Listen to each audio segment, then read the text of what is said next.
Fine. Okay, right. Let me share my screen.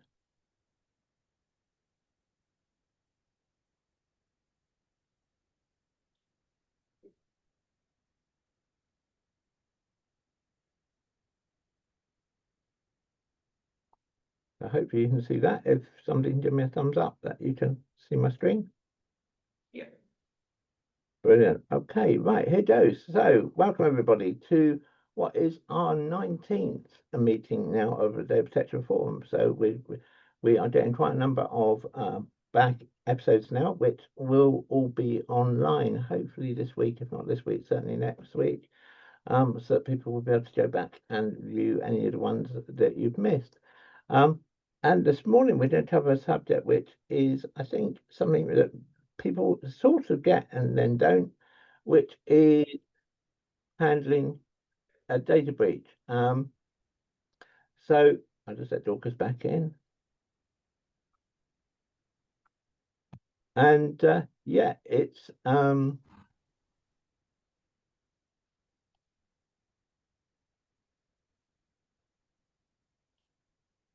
no, didn't mean to do that. Sorry. Let me do that again. Did the right one, Dorcas. Because I've made you a co-host so that you can let people in, but I've already started the recording to the cloud. So Okay.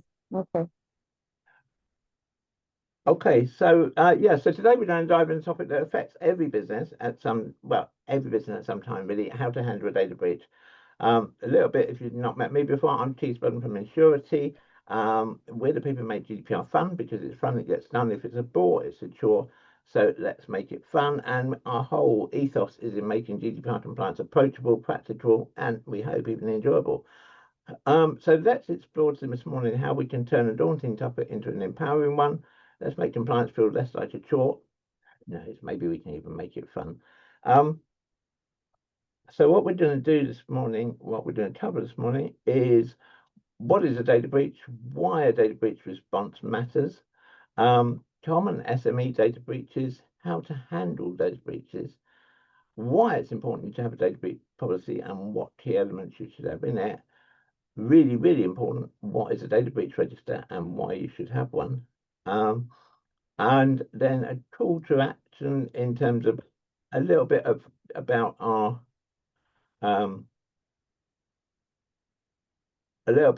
role in breach preparedness, and also then a call to action on simplifying the journey, and then we got time at the end for some Q&A. So I think when we talk about what is a data breach, the important thing to remember is that a data breach is more than just hacking.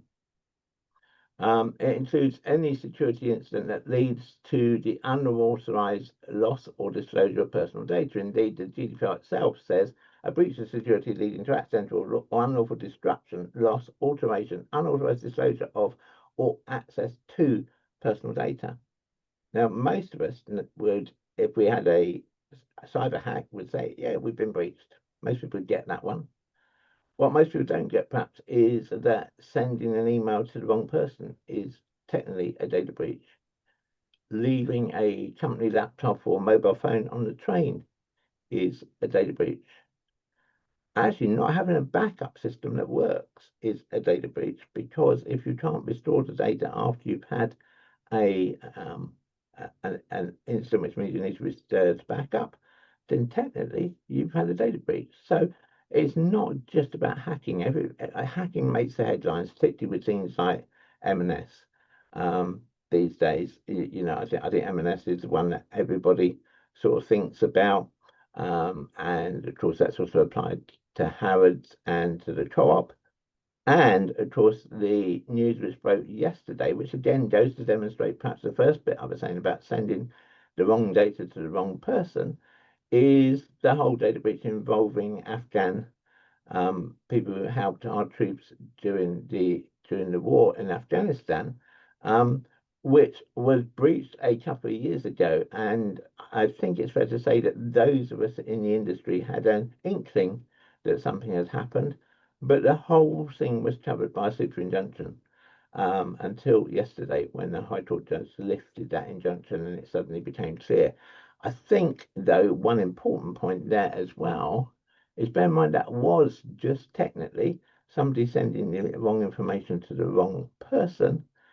But my understanding from papers I've read last night is it may well prove to be so far the most expensive data breach the UK has ever had, because we're talking potentially into low billions of pounds to sort that out, and that is massive.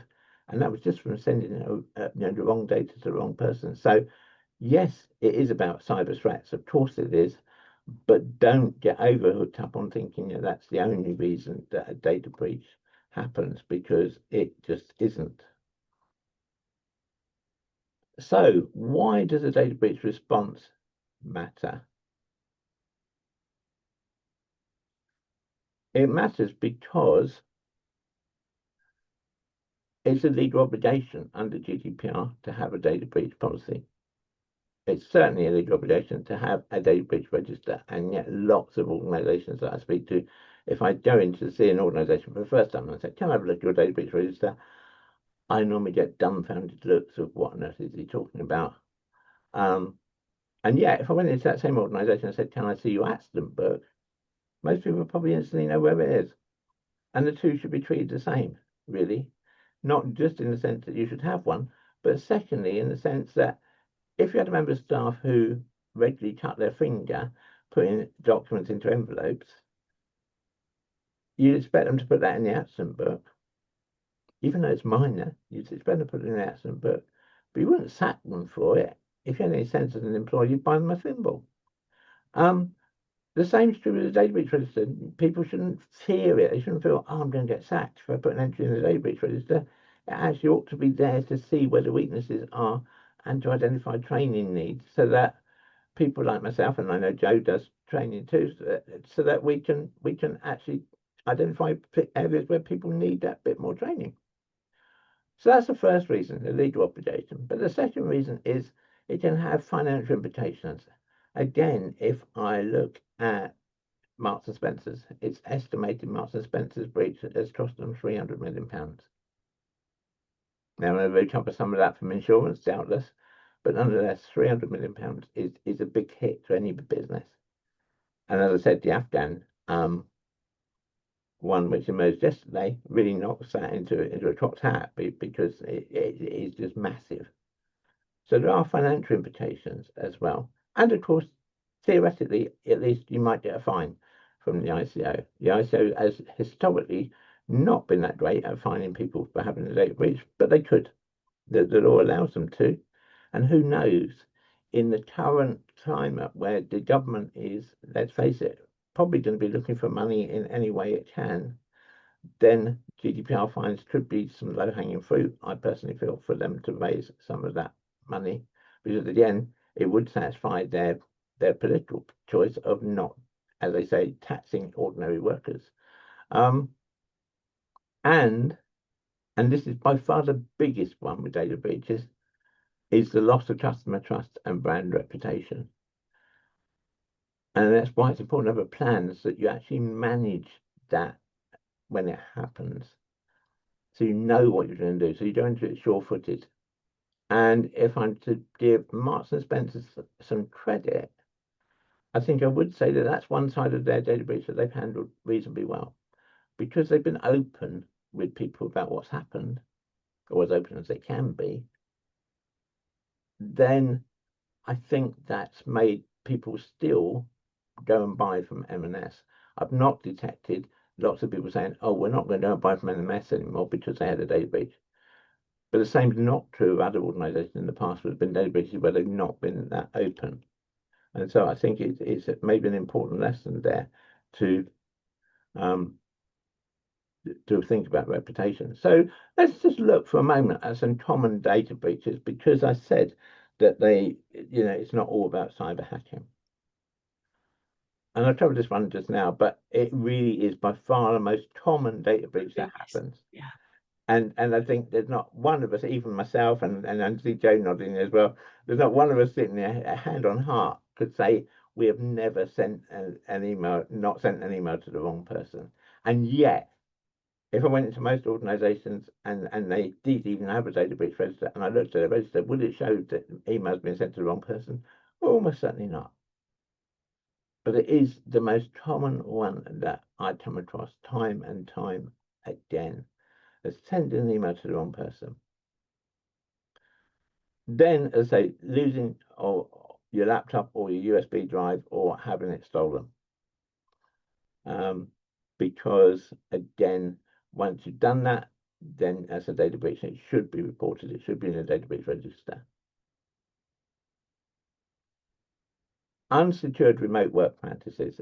This has become more common since COVID actually eased down and people have gone back to the office. I think most people, when they were suddenly faced with working from home, most organizations thought, oh, we need to keep it secure. We need to have a VPN. We need to make sure that we protect our data that we're sending backwards and forwards to the office.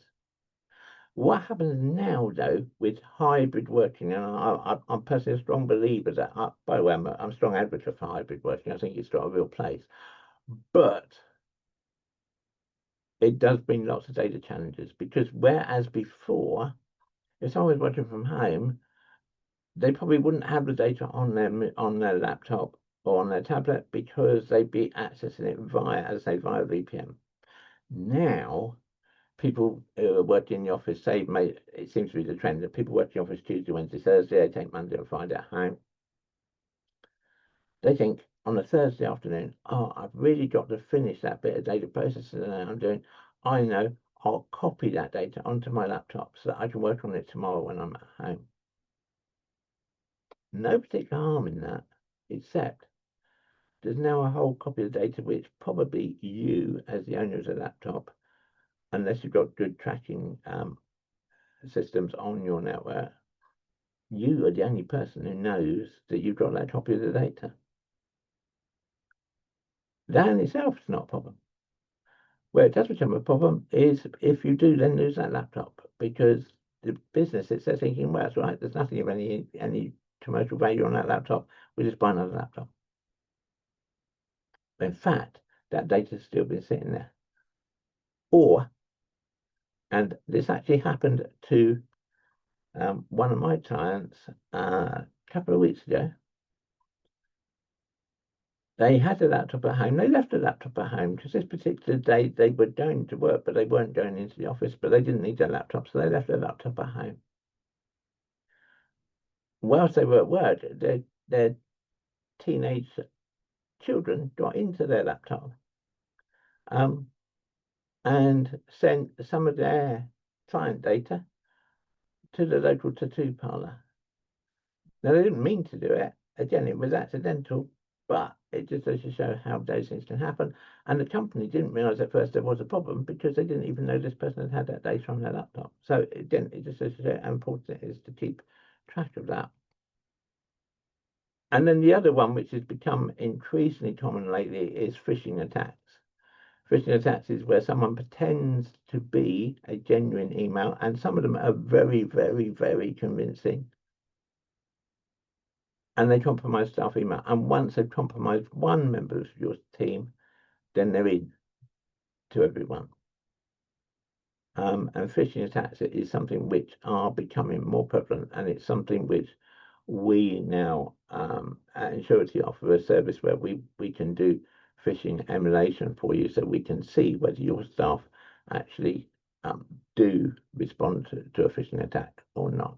And if you're interested in that, obviously, for those in the room and for those who are watching the recording, please do get in touch. Contact details will be at the end.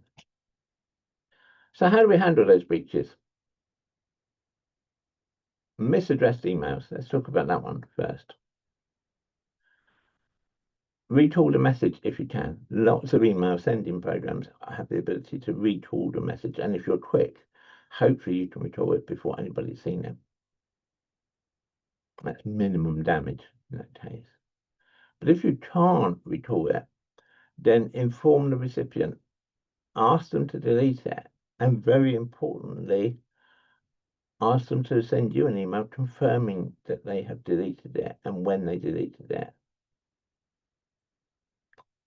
Why is that important? Because if at some point in the future that data breach becomes an issue, you've got an auditable trail that you can say, okay, I sent this to Jo. I shouldn't have sent this to Jo. I asked her to delete it. She has deleted it. She deleted it 10 minutes after I sent it to her because I've got an email from her saying that she has. And that's very, very important. And people forget that step. I'm not quite sure how to help you with that.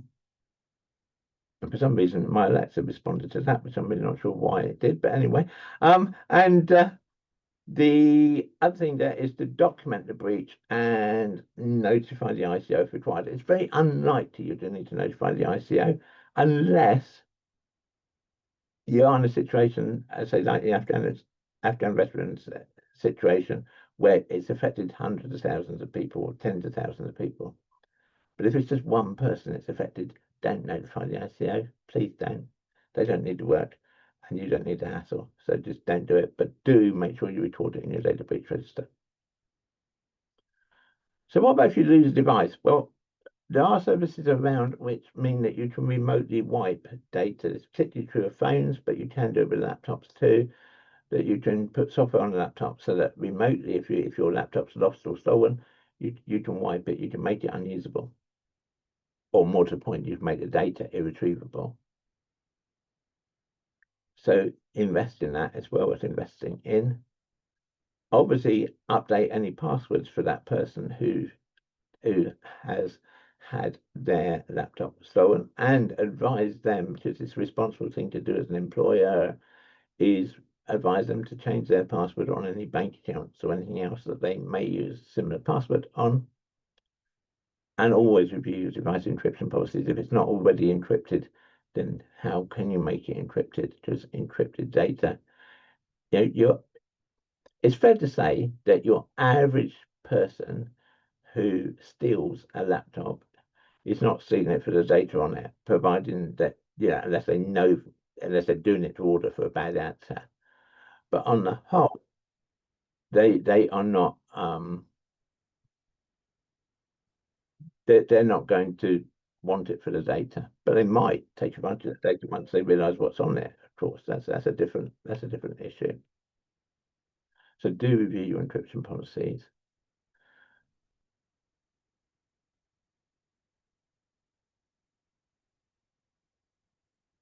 For some reason this is now not going on to the next slide. Give me a second. It's better. Right. Okay. So let's look at remote access issues. Do have a VPN, a virtual private network. They are relatively low cost to set up. They do mean that your remote workers are safe. Do get yourself into the habit of using that to access data on your central system and not downloading data onto their laptop. As part of that, of course, is conducting regular training. And again, do update your access controls. Make sure you don't use the same password all the time, and that all your employees don't use the same password. Have a good password policy that works. And then phishing. If phishing's compromised, it is a training issue often, but if it's happened and you detect it's happened, then immediately reset everyone's credentials, investigate what could have happened, and communicate that breach. And again, it's about training. It's about providing guidance to people. So the importance of a data breach policy. Why is it important? Because a well-written breach policy acts like a fire drill for data protection. It tells your team exactly what to do when something goes wrong. It reduces confusion and delays. And it's a critical part as well of demonstrating compliance to regulators. You're going to get a much more sympathetic ear from the ICO. If you can say, I've got a data breach policy, we followed the policy, and this is what we've done, then we're making a policy up on the fly because we haven't got one and we're not quite sure what we should be doing. Incidentally, a A word of caution: do not ring the ICO help desk and say to them, "We think we might have had a data breach," because their response will instantly be that you have. And so, have a good policy, because then you don't need to contact them. Have a policy, but make sure the policy works. Test it. I lost track of how many people, organizations I've come across who've got a data breach policy. It was probably written in April 2018 and it's never come down off the shelf since. Doesn't mean you need to be testing it every day. Of course you don't. But do test it. You wouldn't put a fire alarm system in, or hope anyway. You wouldn't put a fire alarm system in your office and then say we're never going to test it to make sure it works. We just rely on it working when the flame breaks out. Not a good idea, is it? So same is true with data breach policy. So what's it important to have in your data breach policy? How to identify and report breach. How to investigate and respond to breach. When and how to notify regulators and individuals, and how to review what went wrong. They're really the key things. And also probably the main thing there in the center there, the center point, the third point down, steps to contain and assess the breach. How are you going to contain it? How are you going to make sure that whatever the breach is, it doesn't get worse? Now that can be complicated. It depends how big an organization you are. Most people aren't the size of M&S. But if I take the M&S data breach as an example, it took them a couple of weeks to actually contain the breach before they could actually start work on sorting it. A bit like, everybody's talking at the moment about wildfires. A data breach can be very much like a wildfire. Sometimes you just need to dig a trench around it and let the bit in the middle burn out. But if you can stop it spreading by digging that trench, well, dig a trench. But if you haven't got a good policy, you don't know where that trench should be. And part of that, by the way, as well, with data breach policy, and this is something again that I harp on about, but I mentioned half in jest about people having one written in April 2018 and putting it on the shelf. But what people do is they have a data breach policy and they're like, yeah, that's all fine. That's all fine. That's how we're going to work. That's what we do. And then they change their CRM. So the CRM they're now using is not the one they were using when they wrote their data breach policy. And so the data breach policy doesn't cover that because it's not in there because it doesn't know. So and I think this is true of all GDPR policies, to be fair, they should be viewed as living documents. They shouldn't be viewed as documents that you write once, you put on the shelf, you never look at again.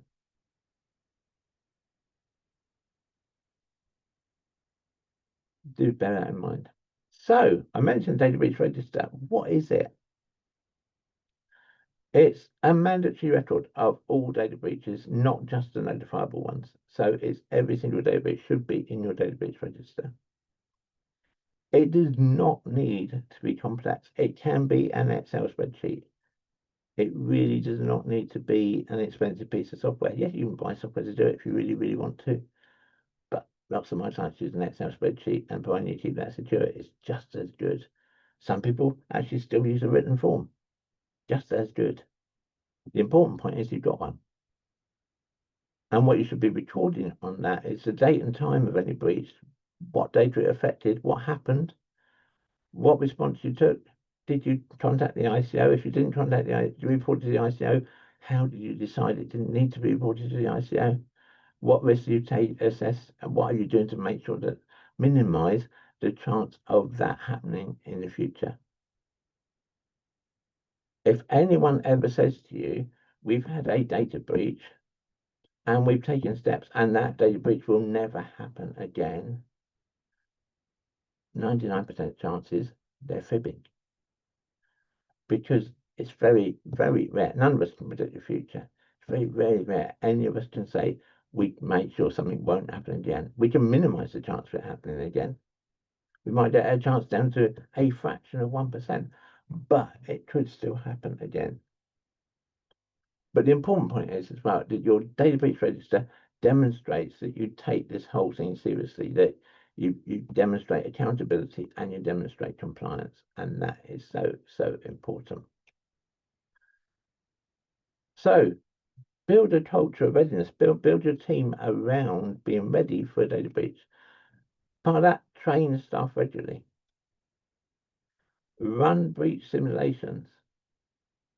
I got involved a couple of years now running a data breach simulation for a bank in the Channel Islands, and it's probably said, actually the response was not that good, but actually that didn't matter, because the whole point of a simulation is to find the holes, is to find the bits that aren't right, so you can spend time sorting those out. So next time it happens, which might be when it happens for real, then compliance becomes second nature.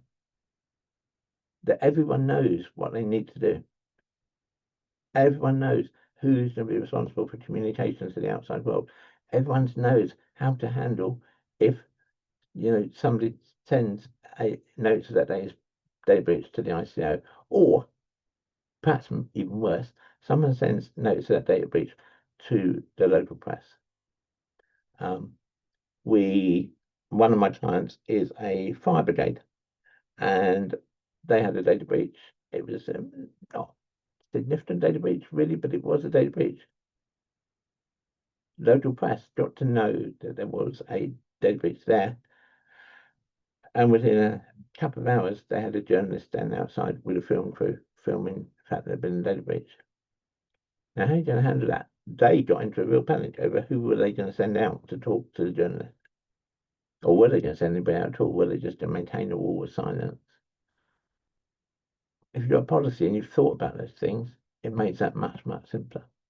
Appoint a breach response lead. You might need to do that for several people across your organization. If people are in different departments, you might want a breach response lead in customer services. It might not be the same breach response lead in HR. It depends how big your organization is. And do regularly review and update your policies. So how can we help in all this? Well, we can provide tailored GDPR training for your team. We can help you with creation or review of your breach policy. We can run breach simulation workshops. We can run phishing attacks or phishing attack simulations. I should say, we don't run phishing attacks. That would get me in all sorts of trouble. And we can help you support in breach reporting, recovery, and ICO communication. And we would say, I have had situations where, in fact, too many situations, probably where the first time we get involved in an organization is when they just had a data breach. It's much better to be prepared in advance. So, call to action then. What do you need to do? Don't wait for a breach to get prepared. Don't wait until it happens. Take action now. Something we're offering currently is a free breach policy review. You can book a 30-minute consultation with us. It's not a sales tool. It is genuinely trying to help you get things right. And because, as we say, if it's fun, it gets done. If it's a bore, it's a chore. So let's make it fun. And with that, hopefully that gave you some food for thought. Thank you for spending time with us today. I'm now going to put my contact details on the screen for a second, and then I will stop sharing so we can take any questions.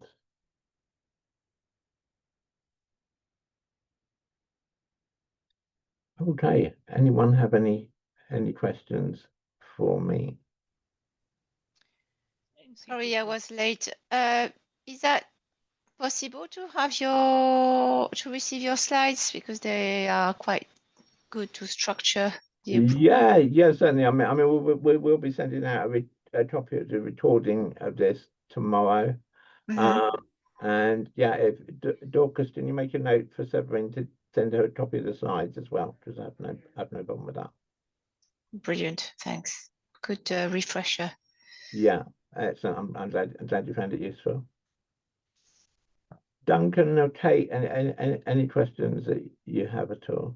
What's your technique for getting people to actually report those minor breaches? Because we know that if we take the health and safety side, getting people to report near misses is very, very difficult. I mean, we've got engineers and surveyors, and we've had no near misses apparently this year. Really? Yeah, it is. It's really just training. Mm, Because people are naturally reluctant, but I think as well because it almost becomes a double-edged sword. I think where because people see big data breaches and they worry about the impact that has and what happens, they think, oh well, it's better than if in our data breach register we say we don't have any data breaches. Whereas a bit like you were saying about health and safety, I'm much the same. If I go into an organisation of any size, really, and I said, can I have a look at your data breach register? And assuming they've even got one, that for the last year nothing's been entered in it. I'm like, I don't believe yeah.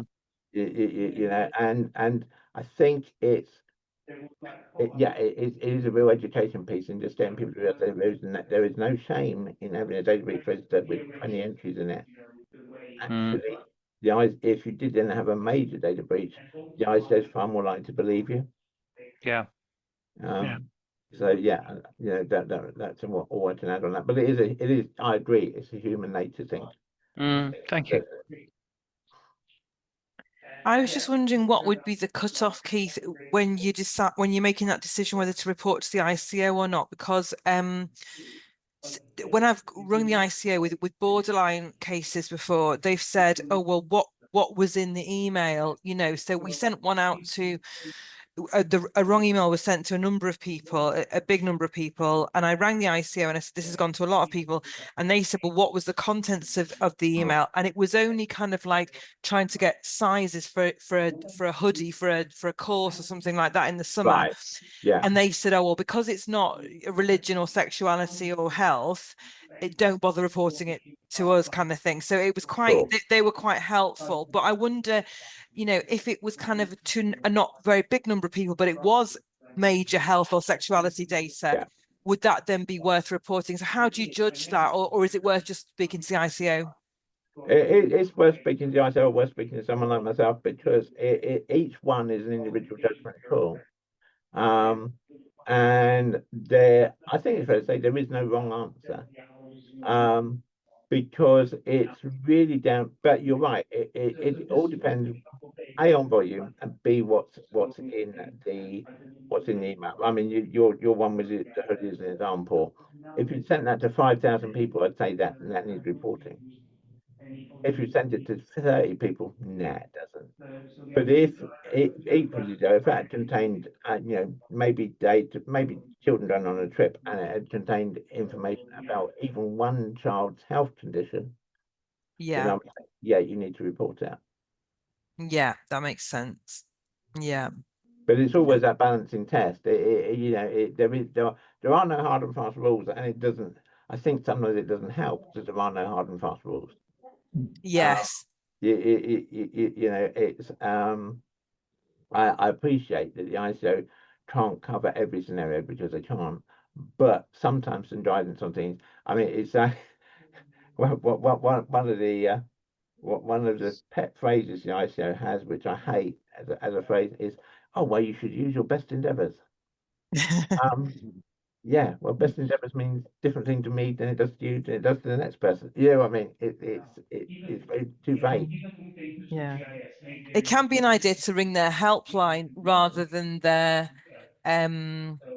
you know, rather than their breach reporting line in the first instance, and say, we've got, you know, I know of a company that has a potential breach that I may or may not work for. What should I do? Rather than ring the breach reporting, because like you say, the minute you ring the breach reporting line, they will take it as, right, this is a report. Absolutely. Whereas if you ring the advice line, they're more likely to say, right, we'll just give you some advice. So, you're very right. Yeah, as I say, if you ring the breach reporting line, it doesn't matter then to them. You've had a breach. Yeah, this is it. That's good advice. And then it just is. You know, I mean, I say, you know, fortunately or unfortunately, it's very rare for the ICO to find anybody. But yes, you don't want an ICO investigation, because rather like tax Exactly. investigations, they drag on for months, Yes. and you just don't want the hassle. No, that's right. Yeah. Thank you. Okay, well, hopefully you've all found that useful. As I say, the recording will be going out tomorrow. Yeah, thank you all for spending time with me, with us on this Wednesday morning. The next data protection forum is in 2 weeks' time. We run these every 2 weeks, and next week the newsletter will be going out, because in the weeks we don't have a forum, we send out a newsletter. And so yeah, I say thank you everybody, and hope to see you all again in 2 weeks' time. Thank you. Bye-bye. Thank you. Thanks, Keith. Bye. Thanks, bye. Thank you.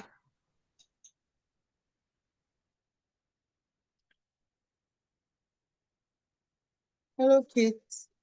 Hi, Douglas. Right, let me just stop the recording if I can find it. Where's it gone? There. Why does it keep moving things around?